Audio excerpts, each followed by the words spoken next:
दोस्तों आज के इस वीडियो में हम जानेंगे कि आप किस तरीके से भारत पेट्रोलियम के अंदर जो वैकेंसीज निकाली गई है इसके अंदर आप किस तरीके से अप्लाई कर सकते हैं।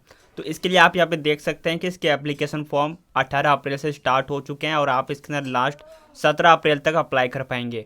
अप्लाई करने से पहले आपको इसके बारे में जो एजुकेशन क्वालिफिकेशन है उसके बारे में जान लेना चाहिए, क्या इसमें योग्यता है, क्या लिमिट है और कौन कौन इसके अंदर अप्लाई कर सकता है।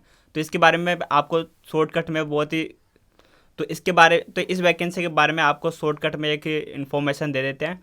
तो इसके अंदर जो वैकेंसीज निकाली गई है इसके अंदर जूनियर एग्जीक्यूटिव, एसोसिएटिव और सेक्रेटरी इन तरह की पोस्ट निकाली गई है और इसके अंदर लगभग 250 से भी ज़्यादा पदों पर वैकेंसीज है। इसके एप्लीकेशन फॉर्म ऑनलाइन ही फिल किए जाएंगे और इसके अंदर जो आपकी सैलरी है 12 लाख से लेकर 17 लाख पर एनम इसके अंदर सैलरी रहेगी और इसके अंदर ऑल इंडिया के मेल फीमेल कैंडिडेट अप्लाई कर सकते हैं। और इसके एप्लीकेशन फॉर्म 18 अप्रैल से लेकर 17 मई तक एप्लीकेशन फॉर्म फिलअप किए जाएंगे और अभी इसकी एग्ज़ाम डेट अनाउंसमेंट नहीं की गई है। जैसे इसकी एग्ज़ाम डेट आती है तो आपको हमारे यूट्यूब चैनल के माध्यम से अपडेट कर दिया जाएगा। इसके लिए आप हमारे यूट्यूब चैनल को सब्सक्राइब करके बेल आइकन जरूर प्रेस करें। अब बात करते हैं एप्लीकेशन फ़ीस। तो इसमें जनरल ओबीसी ईडब्ल्यूएस कैंडिडेट के लिए 1180 रुपये एप्लीकेशन फ़ीस लगेगी और SC ST PWD कैंडिडेट के लिए कोई एप्लीकेशन फ़ीस नहीं है, फ्री ऑफ कॉस्ट अप्लाई कर सकते हैं। और इसके अंदर अब बात करते हैं मेन क्वालिफिकेशन के बारे में। तो इसके अंदर जूनियर एग्जीक्यूटिव इंजीनियरिंग के पोस्ट पे 175 पोस्ट है जिसके अंदर डिप्लोमा इन इंजीनियरिंग और साथ ही आपके पास 5 ईयर का एक्सपीरियंस होना चाहिए, तो आप अप्लाई कर सकते हैं। और इसके बारे में भी और डिटेल में आप इसकी क्वालिफिकेशन को जानने के लिए आपको इसका ऑफिशियल नोटिफिकेशन डाउनलोड करना होगा, जो कि आपको हमारे टेलीग्राम पे या फिर इसकी ऑफिशियल वेबसाइट पे भी आपको मिल जाएगा। तो यहाँ पे देख सकते हैं कि जो profile for junior executive engineering की पोस्ट पे, तो यहाँ पर आपको मैकेनिकल, इलेक्ट्रिकल और इंस्ट्रूमेंट, फिर इलेक्ट्रॉनिक, सिविल, मैकेनिकल, यहाँ पे बहुत सारी ट्रेड दे रखी है। अगर इन ट्रेड में आपके पास डिग्री या डिप्लोमा है तो आप इसके अंदर अप्लाई कर सकते हैं। और साथ ही आपके पास 5 ईयर का एक्सपीरियंस होना चाहिए और साथ ही 1 साल का आपका मैनेजियल सुपरवाइज़र रोल आपका उसके अंदर होना चाहिए। और भी इसमें यहाँ पे कई सारी डिपार्टमेंट है, अगर इसमें से किसी में भी आपके पास एक्सपीरियंस है तो आप इसके अंदर अप्लाई कर सकते हैं। और इसके अलावा और भी अदर जॉब प्रोफाइल की यहाँ पर एजुकेशन क्वालिफिकेशन क्या होना चाहिए, क्या एज लिमिट है, वो सभी डिटेल्स इसमें दी गई है। अब बात करते हैं जूनियर एग्जीक्यूटिव अकाउंटेंट के लिए। तो इसके अंदर जो आपकी क्वालिफिकेशन है, आपके पास ग्रेजुएट में 55% मार्क्स होना चाहिए और साथ ही आपके पास 5 ईयर का एक्सपीरियंस होना चाहिए। जो आपका एक्सपीरियंस है वो अकाउंटिंग, टैक्सेशन और कॉस्ट अकाउंटिंग, ऑडिटिंग, इन जैसे फील्ड से आपके पास कोई एक्सपीरियंस है तो आप इसके अंदर अप्लाई कर पाएंगे। और इसी तरीके से नेक्स्ट पोस्ट है जूनियर एग्जीक्यूटिव, यहाँ पर हाईवे, रेस्ट स्टॉप। यहाँ पर कई सारी वैकेंसीज है जिसके अंदर जो डिग्री है यहाँ पर BCom, BBA, BSc, MS, BMS, BHM और भी कई सारी पोस्ट है जिसके अंदर 55% यहाँ पर पास कैंडिडेट अप्लाई कर सकते हैं। अगर आप SC ST कैंडिडेट है तो आपकी 50% मार्क्स है तो भी आप अप्लाई कर पाएंगे। और इसके अंदर भी यहाँ पे कई सारे यहाँ पे जो एक्सपीरियंस है वो आपके पास होना चाहिए। तो इसके बारे में और भी कंप्लीट डिटेल्स आप यहाँ पे आके देख सकते हैं। और एक और जॉब है यहाँ पे सेक्रेटरी की पोस्ट, जिसके अंदर सभी 10th 12th ग्रेजुएट पास कैंडिडेट अप्लाई कर पाएंगे, जिसके अंदर बैचलर डिग्री कम से कम 3 साल ईयर वाला आपने कोई बैचलर डिग्री कंप्लीट कर रखा है जिसके अंदर 55% मार्क्स हैं। और SC ST के लिए 50% मार्क्स ही यहाँ पे एलिजिबल है। और इसके अंदर आपके यहाँ पर देख सकते हैं कि आपके 10th में भी 55% और 12th में भी 55% मार्क्स होने चाहिए। और इसके साथ ही आपके पास कोई कम से कम 6 मंथ वाला कंप्यूटर का कोर्स होना चाहिए, जैसे कि यहाँ पर ऑफिस मैनेजमेंट एटलीस्ट 6 मंथ का। इसी तरीके से यहाँ पे कोई 5 साल का आपके पास एक्सपीरियंस होना चाहिए। इसी तरीके से एसोसिएटिव एग्जीक्यूटिव के लिए 30 पोस्ट है जिसमें MSc केमिस्ट्री प्लस 3 साल का एक्सपीरियंस, और एसोसिएटिव एग्जीक्यूटिव जिसमें 2 पोस्ट है, इसके अंदर मास्टर डिग्री इन हिंदी और प्लस 3 साल का एक्सपीरियंस होना चाहिए। तो ये इसकी क्वालिफिकेशन थी। अब एज लिमिट की बात करें तो इसके अंदर जो एज लिमिट है जूनियर एग्जीक्यूटिव के लिए 32 ईयर मैक्सिमम एज लिमिट है और जूनियर एग्जीक्यूटिव अकाउंटेंट के लिए 30 से 35 के बीच में एज लिमिट रखी गई है। एसोसिएटिव एग्जीक्यूटिव के लिए मैक्सिमम 35 ईयर एज है। और इसके अंदर जो आपका सिलेक्शन प्रोसेस रहेगा, तो सबसे पहले आपकी एप्लीकेशन स्क्रीनिंग होगी, उसके बाद कंप्यूटर बेस्ड टेस्ट होगा, फिर केस बेस्ड डिस्कशन, फिर पर्सनल इंटरव्यू, फिर डॉक्यूमेंट वेरिफिकेशन, मेडिकल एग्जामिनेशन के बाद फाइनली आपका सिलेक्शन किया जाएगा। तो चलिए अब बात करते हैं आपको किस तरीके से इसका फॉर्म फिलअप करना है। फॉर्म फिलअप करने के लिए आपको इस वीडियो के डिस्क्रिप्शन में अप्लाई लिंक मिल जाएगा। जैसे ही आप उस पर क्लिक करेंगे तो आपको इस तरह का पेज शो हो जाएगा।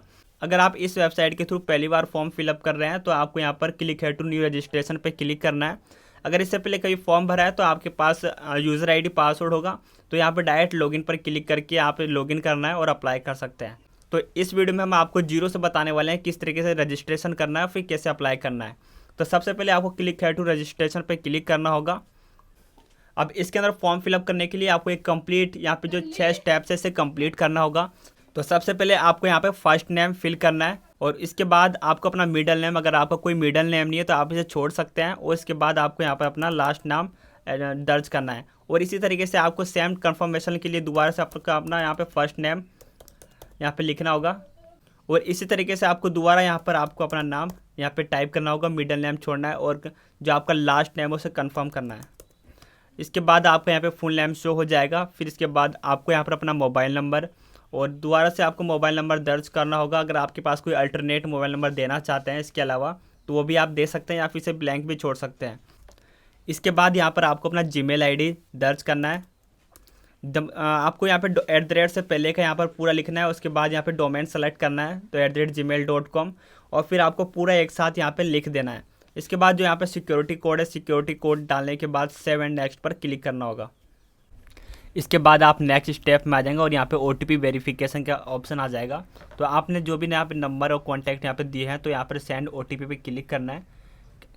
इसके बाद दोस्तों आपको यहाँ पर ईमेल आईडी पर एक OTP आएगा। OTP डालने के बाद यहाँ पर आपको OTP वेरीफाई पे क्लिक करना है। जैसे आप क्लिक करेंगे तो यहाँ पर ईमेल वेरीफाइड का यहाँ पर ग्रीन हो जाएगा। इसके बाद यहाँ पर आपको अपना फ़ोटो और सिग्नेचर को अपलोड करना है, और फोटो अपलोड करने से रिलेटेड आपको guideline for scanning for the photograph and signature, जैसे आप इस पर क्लिक करेंगे तो आपके सामने एक इस तरह का PDF ओपन हो जाएगा। इसमें लिखा हुआ है कि किस डायमेंशन में आपको फ़ोटो अपलोड करनी है, और जो इसकी साइज़ है वो 20 से लेके 50 KB के बीच में होनी चाहिए, और इसकी इसकी साइज़ है 4.5 सेंटीमीटर बाय 3.5 सेंटीमीटर होना चाहिए, और सिग्नेचर से भी रिलेटेड यहाँ पर जो आपका सिग्नेचर है 10 से लेके 20 KB के बीच में होना चाहिए। और इसके अंदर जो आपको सिग्नेचर होगा वाइट पेज पर आप ब्लैक या फिर ब्लू पेन से सिग्नेचर आपको करना है। तो चलिए हम जल्दी से अपने डॉक्यूमेंट को अपलोड कर लेते हैं। अपलोड करने के लिए आपको ब्राउज वाले ऑप्शन पे क्लिक करना है। जैसे आप इस पर क्लिक करेंगे तो आपकी फ़ाइल ओपन हो जाएगी। जिस लोकेशन पे आपकी इमेज है उस लोकेशन को सिलेक्ट करके अपनी इमेज को अपलोड कर देना है। यहाँ पे आप देख सकते हैं कि फ़ोटो अपलोड हो गई है। इस तरीके से फ़ोटो अपलोड होने के बाद यहाँ पर आपको एक यहाँ पे कैप्चा फ़ोटो पे क्लिक करना है। जैसे आप इस पर क्लिक करेंगे तो आपका कैमरा ओपन हो जाएगा। ओपन होने के बाद आपको यहाँ पे अपनी इमेज को लाइव कैप्चा करना होगा। कैप्चा करने के बाद आपको इस तरह का इंटरफेस ओपन हो जाएगा। अगर आप ये फॉर्म अपने मोबाइल में भर रहे हैं तो आपका मोबाइल का कैमरा ओपन हो जाएगा। अगर आप ये अपने लैपटॉप या फिर कंप्यूटर से फॉर्म फिलअप करेंगे तो आपको यहाँ पे क्लिक हेयर पे क्लिक करना है, और इसके अंदर अपना यहाँ पर मोबाइल से आप अपनी इमेज को लाइव अपलोड कर सकते हैं। फिर दोबारा से आपको इस वेबसाइट पर लॉगिन कर लेना है। इसके बाद आपको यहाँ पर अपने सिग्नेचर को अपलोड करना है। अपलोड करने के लिए दोबारा जैसे आपने भी फ़ोटो को अपलोड किया था इसी तरीके से ब्राउज पे क्लिक करना है। क्लिक करते आपका लो यहाँ पे फाइल ओपन हो जाएगी। जिस लोकेशन पे आपकी इमेज है, इमेज को अपलोड कर देना है। अपलोड करने के बाद इस तरीके से यहाँ पे लोडिंग होगा। आपका जैसे सिग्नेचर अपलोड होता है तो आपको साइड में आपका सिग्नेचर इस तरीके से शो होगा। इसके बाद आपको नेक्स्ट पे क्लिक करना है। क्लिक करने के बाद आप देख सकते हैं कि आपके 2 स्टेप्स कंप्लीट हो चुके हैं। अब आपको यहाँ पे अपनी डिटेल्स को फिल करना है। डिटेल्स के जैसे आपको सबसे पहले आप जिस पोस्ट के लिए अप्लाई करना चाहते हैं उस पोस्ट को सेलेक्ट करना है। तो इसके लिए हम यहाँ पे सेक्रेटरी वाले पोस्ट को सेलेक्ट कर लेते हैं, और इसके बाद आपको यहाँ पर अपनी कैटेगरी को सेलेक्ट करना है, जनरल, OBC पे अगर आप सेलेक्ट करेंगे तो इसके अंदर आपको NCL भी आपको देना होगा। और तो हम यहाँ फिलहाल जनरल से अप्लाई कर देते हैं, जिसके अंदर कोई कास्ट सर्टिफिकेट की आवश्यकता नहीं होती है। अगर आप किसी अदर कैटेगरी से हैं तो अपनी कैटेगरी को जरूर सेलेक्ट करना, आपको इसमें कुछ बेनिफिट्स मिलेंगे। और इसके बाद अगर आप यहाँ पर डिसेबिलिटी यानी कि विकलांग है तो आपको येस पे क्लिक करना है, अदरवाइज़ नो पे क्लिक कर देना है। अगर आप येस पे क्लिक करेंगे तो आपकी और भी ऑप्शन है, इन्हें आपको कंप्लीट डिटेल्स में बताना पड़ेगा कि आपको कितनी डिसेबिलिटी है और किस तरीके की है। इसके लिए एक सर्टिफिकेट होता है डॉक्यूमेंट वेरिफिकेशन में, वो भी आपको शो करना होगा। इसके बाद यहाँ पर इसके बाद ये सारे ऑप्शन अपने आप हाइड हो जाएंगे, यानी कि आप क्लिक नहीं होंगे या फिर इनएक्टिव हो चुके हैं। इसके अंदर भी आपको नो पर क्लिक कर देना है। फिर आपसे पूछा जाएगा कि अगर आप एक्स सर्विसमैन हैं तो आपको येस पे क्लिक करना है, अगर नहीं है तो आपको सिंपली यहाँ पे नो पर क्लिक करना है। तो आगे आपको कोई भी यहाँ पे डिटेल फिल करने की आवश्यकता नहीं है। इसके बाद आपसे रीजन पूछा जाएगा कि आप किस रीजन से बिलोंग करते हैं। तो यहाँ पर आप जिस रीजन से बिलोंग करते हैं वो आपको सेलेक्ट करना है। तो हमारे केस में हमने हिंदू को सेलेक्ट कर दिया है। और क्या आप माइनॉरिटी हैं तो आपको यहाँ पर है तो ये यस पे क्लिक करना, नहीं है तो नो पे क्लिक करना है। इसके बाद आपको अपनी मदर टंग यानी कि आपकी जो मातृभाषा है उसे सेलेक्ट करना है। और consent of the Aadhaar verification, तो यहाँ पर आपको आधार नंबर पैन नंबर दे के आप वेरीफाई कर सकते हैं। तो आप अभी सिंपली यहाँ पर नो पे भी क्लिक करेंगे तो आपको यहाँ पर आधार नंबर पैन नंबर देने की कोई आवश्यकता नहीं है। अब इसके बाद जो एग्ज़ाम सेंटर है उसकी प्रेफरेंस को आपको यहाँ पे सेलेक्ट करना है। करने के लिए यहाँ पे पहली प्रेफरेंस आप जिस भी सिटी में अपने यहाँ पर एग्ज़ाम सेंटर पाना चाहते हैं उसे आप सेलेक्ट कर सकते हैं और जितने भी एग्ज़ाम सेंटर वो आपको यहाँ पे शो हो जाएंगे। तो हम यहाँ पे अपने अकॉर्डिंग प्रेफरेंस को सेलेक्ट कर लेते हैं।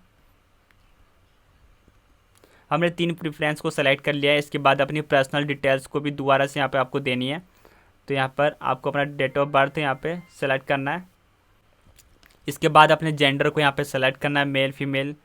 उसके बाद क्या आप कोई जुड़वा भाई बहन भी है तो आपको है तो यस पे, नहीं तो अदरवाइज़ नो पे क्लिक करना है। और इसके बाद यहाँ पर आपको अपने मैरिटल स्टेटस को यहाँ पे सेलेक्ट करना है। तो ये मैरिड अनमेरिड वो आप यहाँ पे सेलेक्ट कर सकते हैं। इसके बाद यहाँ पर आपको अपने फादर नेम यहाँ पर डालना है। इसके बाद यहाँ पर नेक्स्ट में आपको मदर नेम और फिर नेक्स्ट आपको यहाँ पर एड्रेस आपको फिल करना है। एड्रेस आपको यहाँ पे आपको 3 लाइन दी गई। 3 लाइन में एड्रेस डालने के बाद आपको यहाँ पर डिस्ट्रिक्ट अपना यहाँ पे लिखना है। आप जिस डिस्ट्रिक्ट से हैं उसका यहाँ पे सिंपली आपको नाम लिखना है। उसके बाद अपने स्टेट को यहाँ पे सेलेक्ट करना है। इसके बाद अपने एरिया का पिन कोड भी यहाँ पे लिख सकते हैं। आपका ऊपर वाला एड्रेस और नीचे वाला एड्रेस सेम है तो आपको यहाँ पर परमानेंट एड्रेस पे यहाँ पे सेम एज एड्रेस पे क्लिक करना है ताकि आपको दोबारा फिल नहीं करना पड़ेगा। ऊपर वाली डिटेल्स भी यहाँ पे सेम हो जाएगी। इसके बाद choose the address of GST invoice, तो आपको यहाँ पर किसी पे भी सिलेक्ट कर सकते हैं, परमानेंट एड्रेस सेलेक्ट कर देते हैं। इसके बाद बैंक डिटेल्स आपको यहाँ पे देनी है। यहाँ पे अकाउंट होल्डर का नाम लिख देना है आपको। और इसके बाद आपकी कौन सी बैंक और ब्रांच है तो आप सबसे पहले आपका बैंक का नाम लिखना है। इसके बाद आपका ना यहाँ पर बैंक अकाउंट नंबर और कंफर्मेशन अकाउंट नंबर 2 बार टाइप करना होगा। फिर अकाउंट टाइप यहाँ पर आपका सेविंग अकाउंट है या करंट, वो भी आपको सेव करके यहाँ पर IFSC कोड यहाँ पे डाल देना है। IFSC कोड के बाद यहाँ पर अपना जो आपको टोटल अमाउंट पे करना है 1180 रुपये आपकी एप्लीकेशन फ़ीस है, यहाँ पर आपको शो हो जाएगी। इसके बाद वैलिडेट योर डिटेल्स पे क्लिक करके आपको 7 नेक्स्ट पर क्लिक करना है।